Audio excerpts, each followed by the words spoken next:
Coming up on the next episode of Zuzu All Grown Up. We're joined by Jim Boyd, Director of Strategic Growth for Optimist International. From a 35-year career in broadcast journalism to helping build thriving communities around the world, Jim shares the story behind the century-old service organization that's still making an impact. Look, Daddy, teacher says every time a bell rings, an angel gets his wings.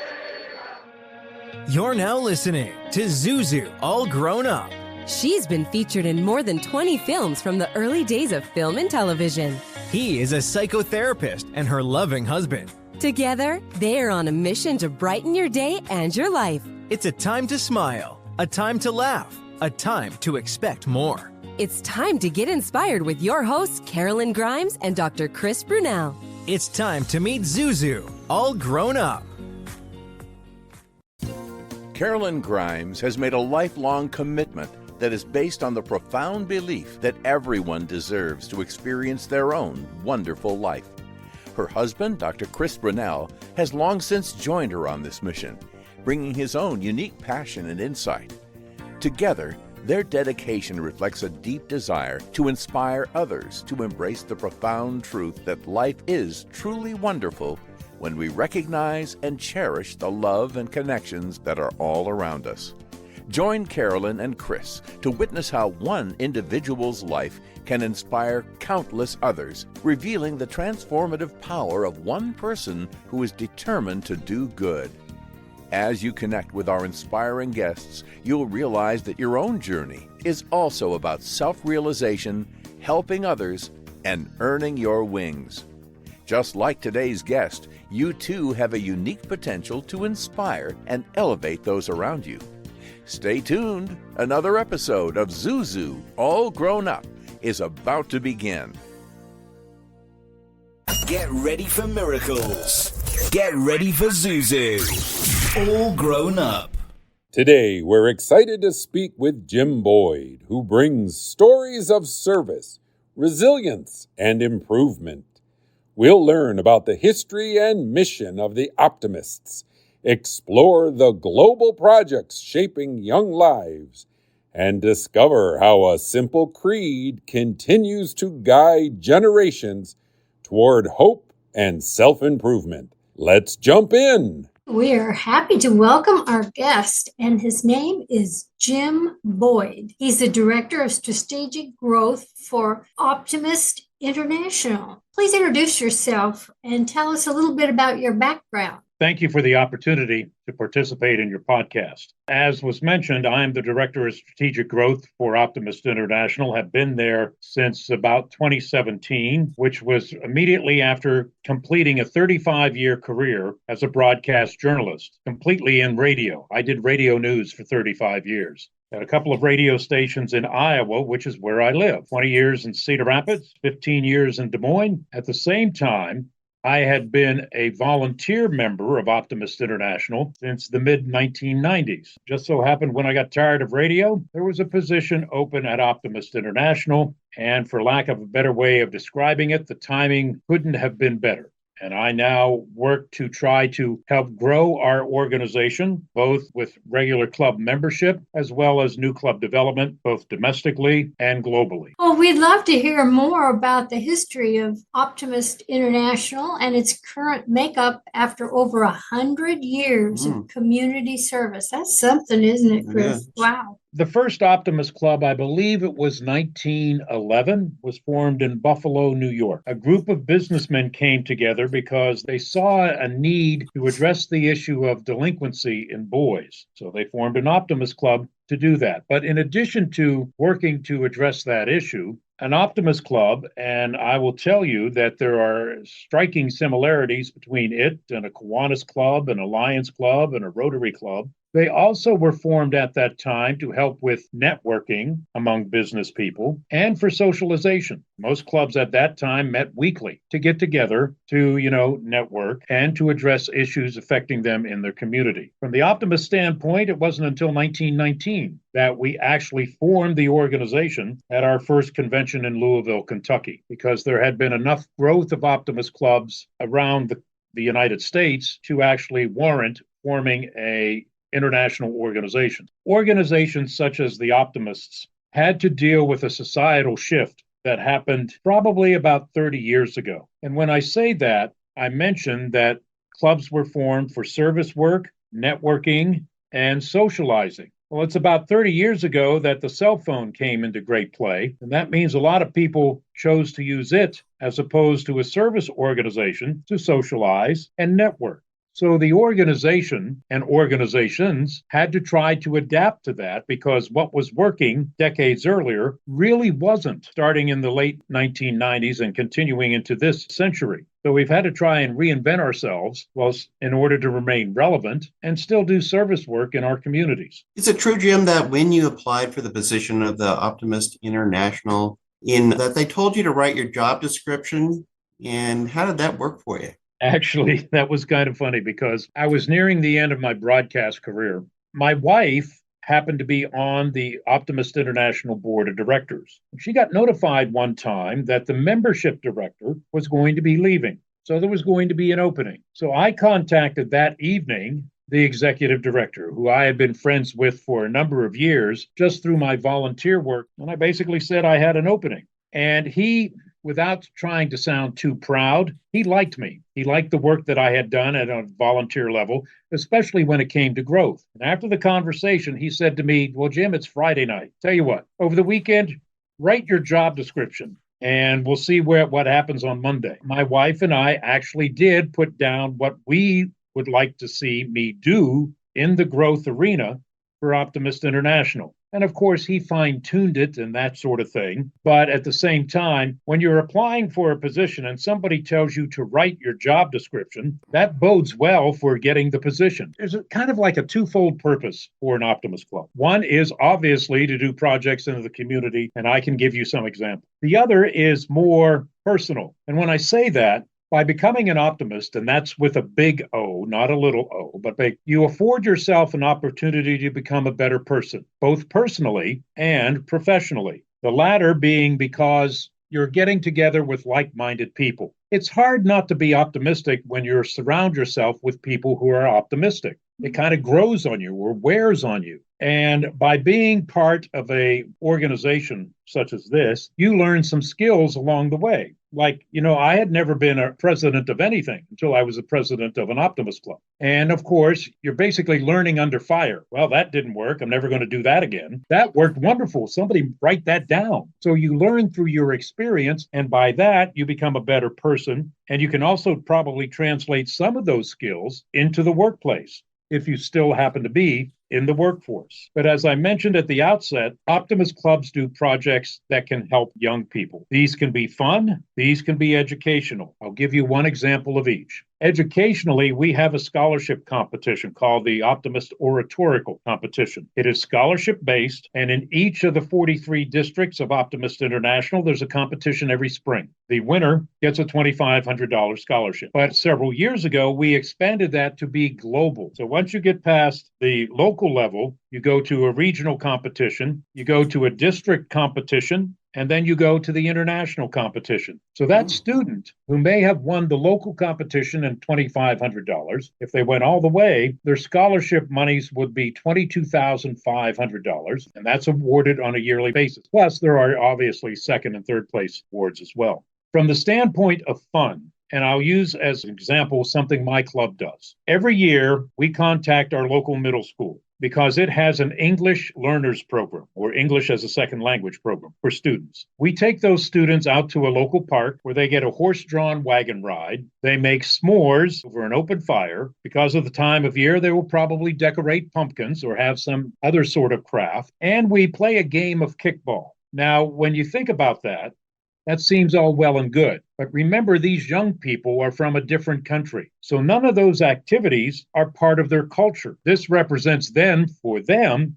a cultural enrichment experience. Plus, it's a day out in the fall in Iowa. The leaves have turned, and that kind of thing. It's one of those crisp autumn days that, most chambers of commerce would like to have a postcard of so they could market their community. But that just gives you an example. And the key is developing projects in a community that meet the needs or the unmet needs in that community. Because, for example, I'm in a suburb of Des Moines, Iowa. What may be needed here may not be needed in Billings, Montana. So a lot of the projects that Optimists do reflect needs in the local community. Jim, can you share the Optimist Creed and its importance for over 100 years? Yes, the Optimist Creed was developed by a gentleman in California, and he was one of those people that was obviously wrote optimistically. Christian D. Larson is his name. And anybody listening to this after the program can Google the Optimist Creed, and there are a myriad of examples that show up. But a couple of members of the Optimist organization in California saw this, let the people at headquarters know about this, and so they started talking with Mr. Larson. Could we use this? And he said, sure. I'm sure it was a little more complicated than that. And it has been known now as the Optimist Creed ever since then. And I can give you some of the tenets. I don't know if you want to go through all 10, but this gives you an idea of where the organization stands and how the creed illustrates what we try to perceive or tell all the people who join us, and even those who do not. For example, promise yourself to be so strong that nothing can disturb your peace of mind. Usually I try to do that on a daily basis, and oftentimes within 10 to 15 minutes out of bed, I probably have to try again tomorrow. But again, all of this is kind of a standard to reach for. And if you do it enough, some of it actually happens. To talk health, happiness, and prosperity to every person you meet. Try to find that in this day and age on social media, to make all of your friends feel that there is something in them. Yeah, we probably have friends that go, oh no, not this person again. Everybody has some redeeming values. And as an optimist, you look to find those and compliment that person on them. We'll join Karolyn and Chris in just a moment with more of Zuzu All Grown Up. First, an important message. Start your morning right with premium coffee roasts available at ZuzuNetwork.com and drink them in your Zuzu All Grown Up coffee mug. Also perfect for tea and hot chocolate. Stay inspired throughout the day with the same gratitude journal used by Karolyn and Chris, and check out t-shirts, hats, books, Christmas keepsakes, and more at ZuzuNetwork.com/shop. Join Zuzu's network today at ZuzuNetwork.com/join. Karolyn is creating an international network of aspiring angels, everyday people who believe that they can help make the world a better place by making life better for even just one other person. Let us know you want to earn your wings at ZuzuNetwork.com/join, and Karolyn and Chris will send you inspirational material to support you in your journey. We're back with more Zuzu All Grown Up. Even if they, for example, don't understand something, but they're willing to learn, or they want some help in learning something, that applies to that tenet of the creed that I just mentioned. Another tenet, to look at the sunny side of everything and make your optimism come true. I had a gentleman just a few weeks ago. I was at a recruiting table at an event. He didn't stop, but all he said was, half full? Optimists, how do they look at the glass? Half full or half empty? And I said, yes, half full. He said, just testing.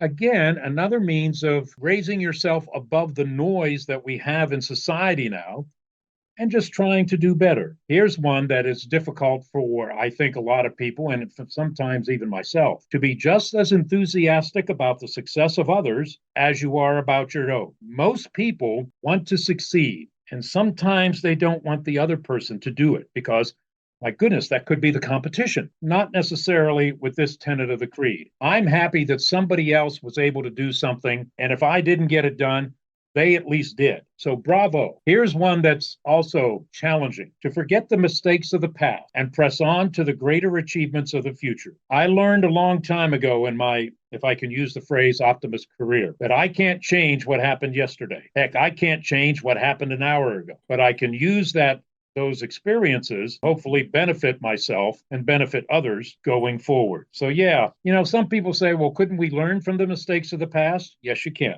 But you also need to forget them, because I've run into people sometimes that are still punching themselves for something they did 2 decades ago. You got to move on. To wear a cheerful countenance at all times and give every living creature you meet a smile. That's another one of those challenging ones when we run into somebody who we would not consider to be a close friend, not necessarily an adversary, but someone who goes, okay, fine, but you don't hang out with them. Still, be cheerful with them.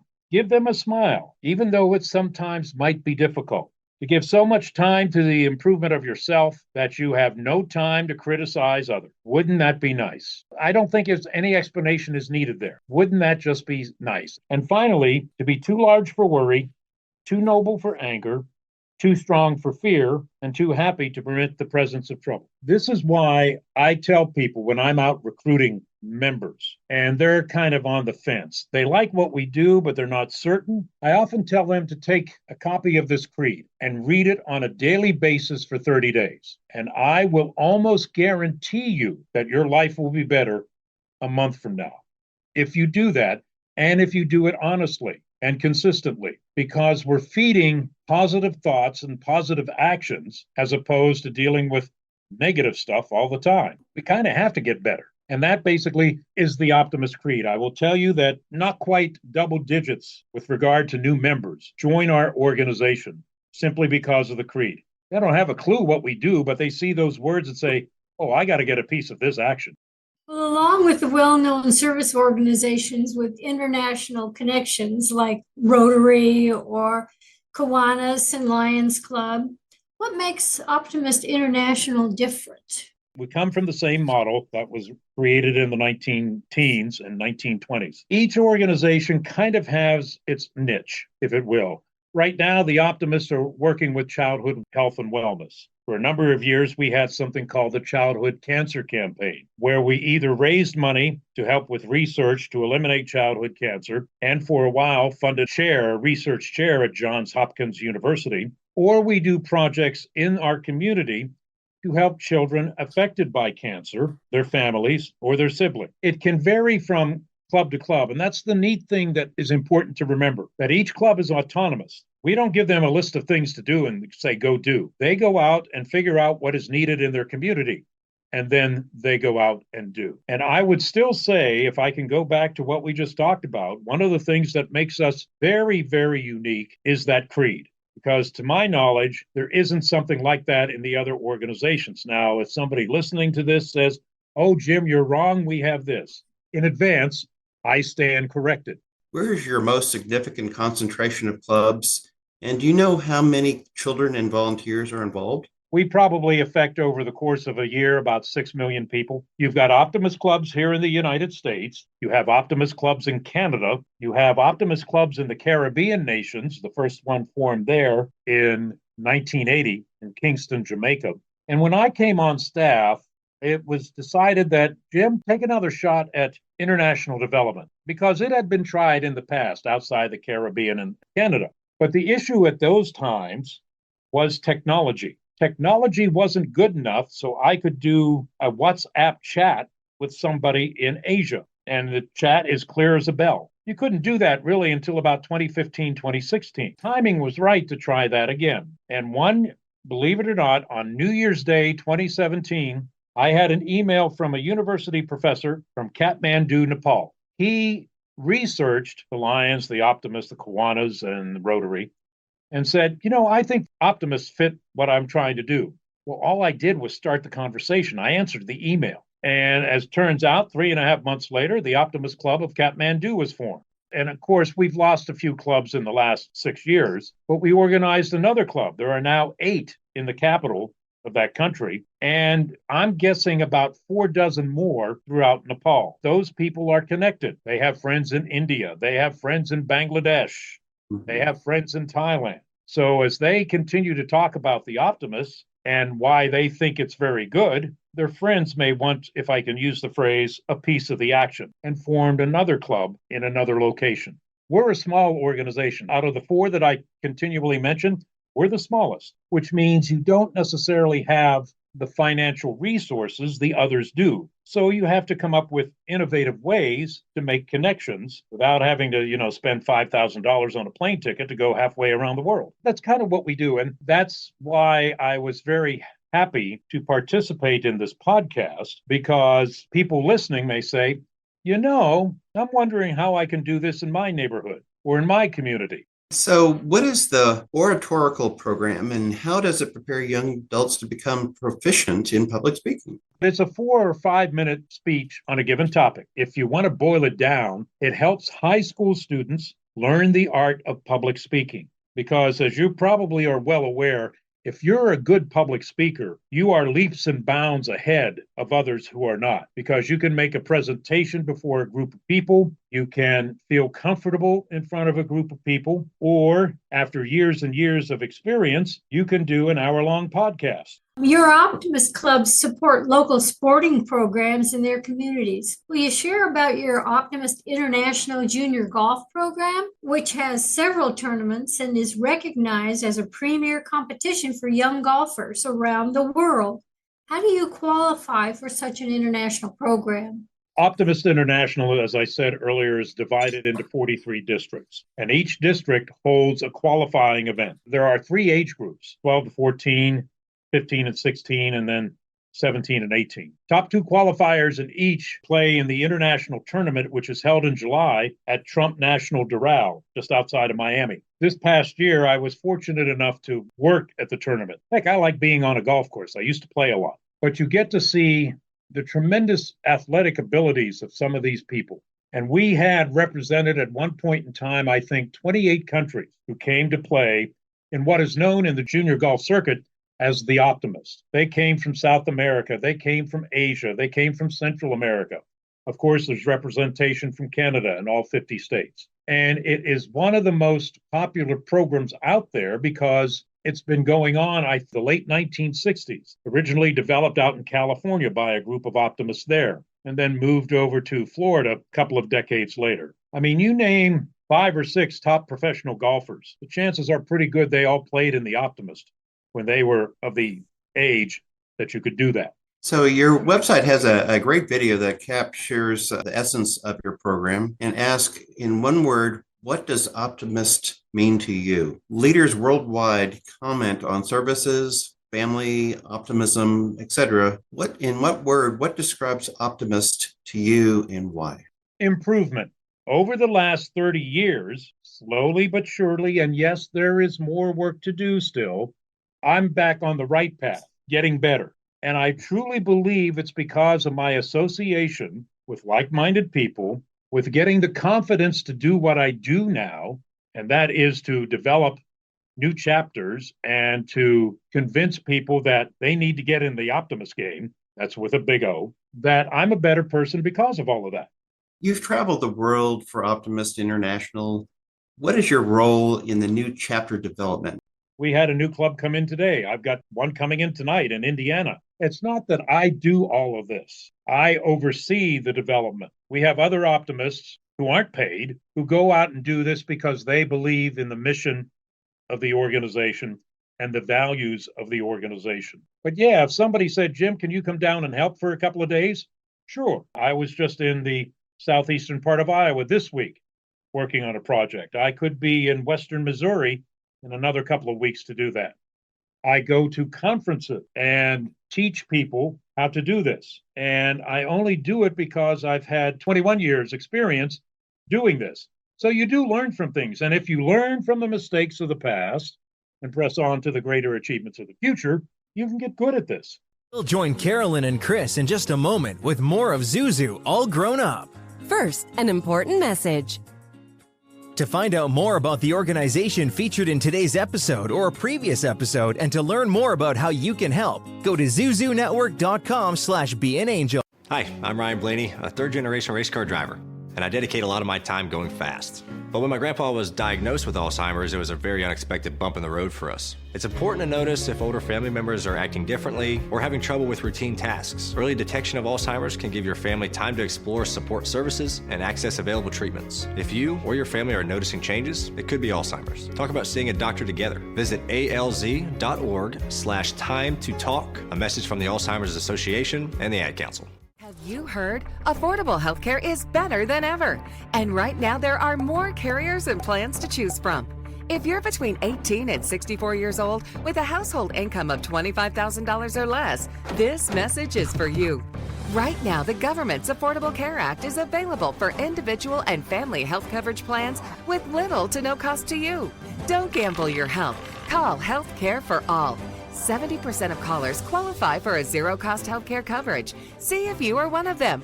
Call now. Our agents are standing by to help you get the health insurance plan you and your family needs and deserves. If you're uninsured or struggling to afford your current health insurance, help is just a phone call away. This is not Medicaid or Medicare. This is the marketplace with the largest selection of healthcare plans from the Affordable Care Act. To find a plan that's right for you, call 800-788-2406. That's 800-788-2406. A careless driver can change your life in an instant.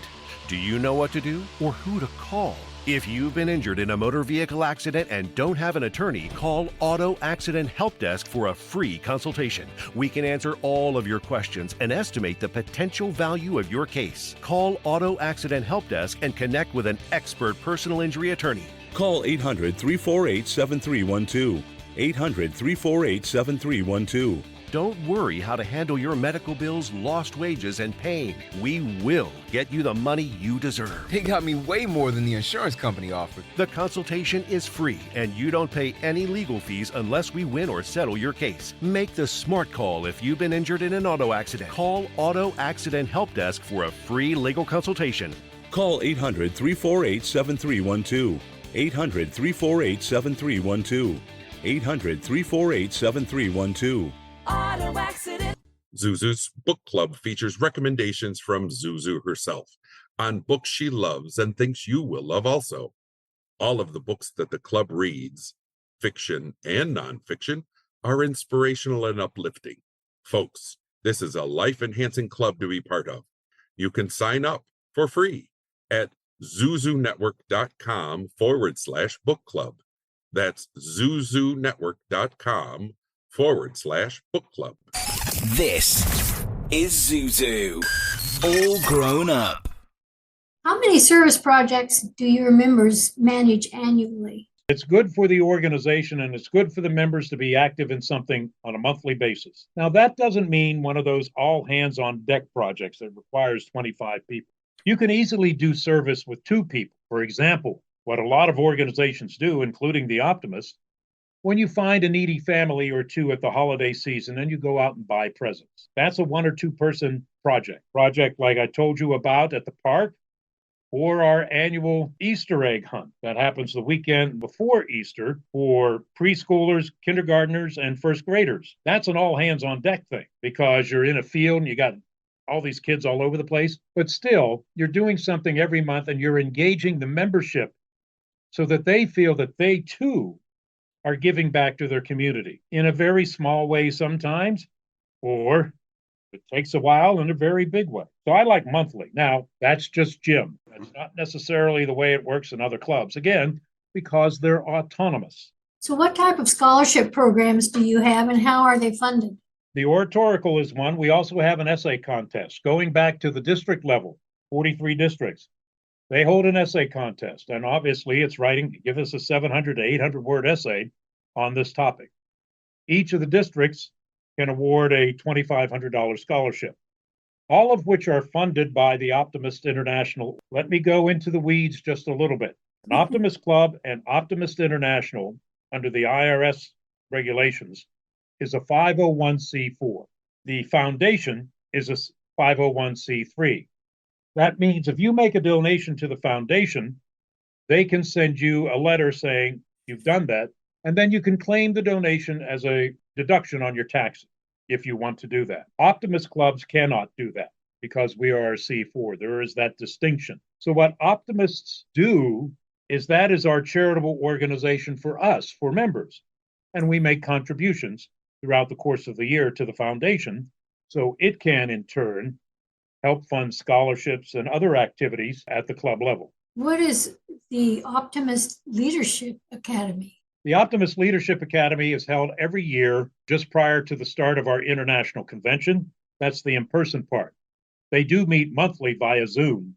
And this is for, I'm estimating here, about 24 people who have actually been nominated by other optimists to get specialized leadership training. In other words, they could be the future leaders of the organization. A lot of them are at the club, or maybe there's a leadership position at the district level that's not the district leader per se. And they go through these webinars on a monthly basis, and then they meet for a day-long class just before the start of our international convention. So knowing the importance of continued opportunities for your members, will you share what a Junior Optimist International Summit is and the benefits to its participants?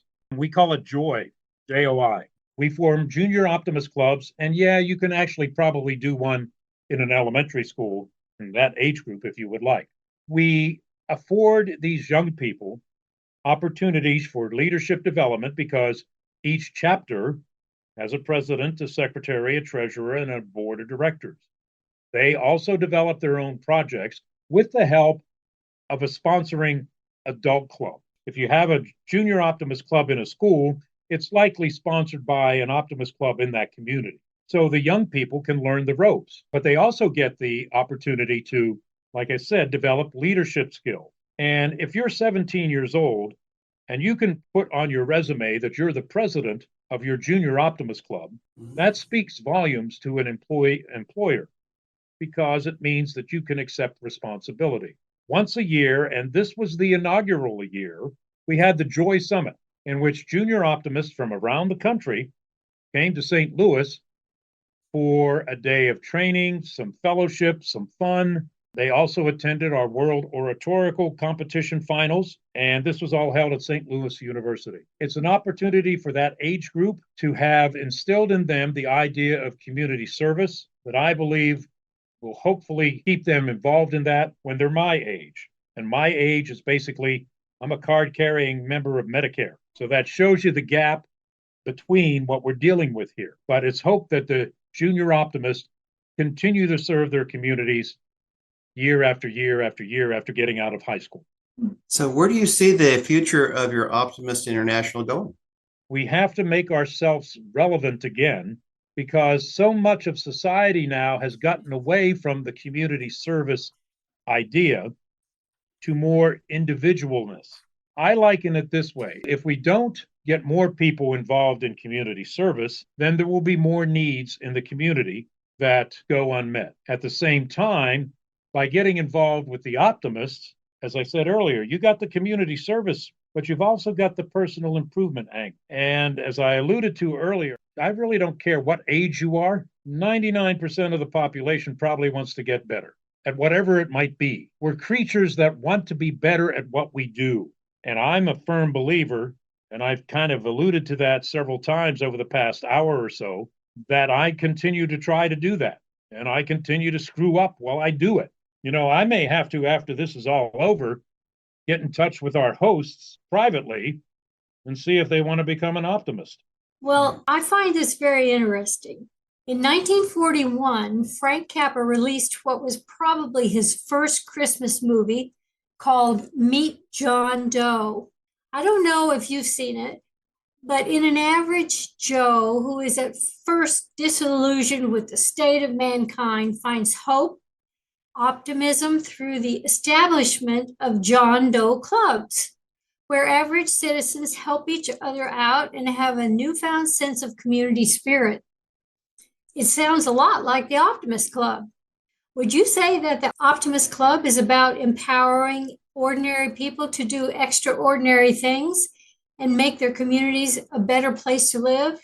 Is that what Optimist Club is essentially doing through all of its activities? Short answer, yes. Longer answer is simply by getting involved in your local Optimist chapter. or by developing a new Optimist chapter. I'm a firm believer that you will afford yourself opportunities to grow and to serve that weren't there beforehand. Now, granted, there's nothing that says that on an individual basis, you can't go to some other organization in town and volunteer, because that's essentially what you're doing with the Optimist. You're getting involved to volunteer some of your time. But I go back to that second component, that by doing so, by becoming an Optimist, capital O, you can make strides for personal and professional improvement. So, if any of our listeners would like to contact you to learn more about what you do, how can they volunteer, become a member, or even sponsor a club where they are? Okay, there are a couple of ways. My personal email, and I have no problem giving it out, jim.boyd, jim.boyd @optimist.org. If you don't want to get too personal, newclub@optimist.org or membership@optimist.org. And I say both of those last two because the way it is structured, those two emails also come to my email. So I'll see it no matter how you do it. Do they have any Optimist clubs, the internet, or do you have to go in person? Virtual clubs? Yes, we do. You can be part of a virtual club. I mean, to give you a quick example, we just organized earlier this month Optimist Club Belize Diaspora. What it is, it's Optimist Club made up of people from Belize who now live in the United States. And they were formed solely to raise funds here in the U.S. to support the Optimist Club in Belize that we have. And they are a virtual club. They have members in California, New York, Florida, Georgia, and I think Texas. They will meet monthly online to try to raise funds to come up with project ideas to help their compatriots in Central America. You can form a virtual Optimist Club, and I will be happy to tell anybody how to do it. Thank you very much for joining us and sharing your information. I'm sure it's going to certainly affect some lives in a positive way. Take care, everybody. Bye-bye. When we choose optimism, we're not ignoring the hard things, we're choosing to rise above them. As Jim shared, even the smallest acts of service can change lives, including our own. So promise yourself to look for the good, speak with kindness, and lead with hope. The future is still ours to shape. Do you know someone who is earning their wings? Someone practicing kindness and service to others?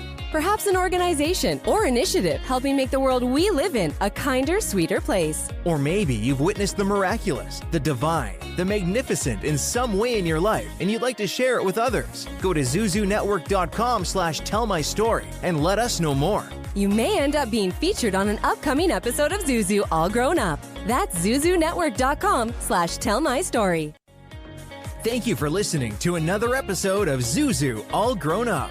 We hope you've been inspired to live your most wonderful life now and to help those around you do the same. Remember, no matter what you're going through, no matter who you are, there are people who care about you, and your life makes a difference. It is a wonderful life. Check out ZuzuNetwork.com for more on today's and other episodes, including transcripts and merchandise you won't want to be without. New episodes are coming soon. For transcripts of today's broadcast, go to ZuzuNetwork.com/transcripts. Watch a video clip of today's episode at www.instagram.com/Zuzu, all grown up. Then click on the Reels tab from the top of the center of the page. Catch up on past episodes and discover currently premiering and upcoming episodes as well, and get helpful links and exclusive clips from our recordings. That's www.instagram.com/Zuzu, all grown up. Zuzu All Grown Up with your hosts Karolyn Grimes and Dr. Chris Brunell. Announcer and guide Seth Kennedy. Executive producer Kevin R. Stillmock. Coordinating producer Holly Ann Way. Technical producer Stella Joel. Managing producer Karina Filatova. A Wonderful Land production. In collaboration with Radio Wonderful.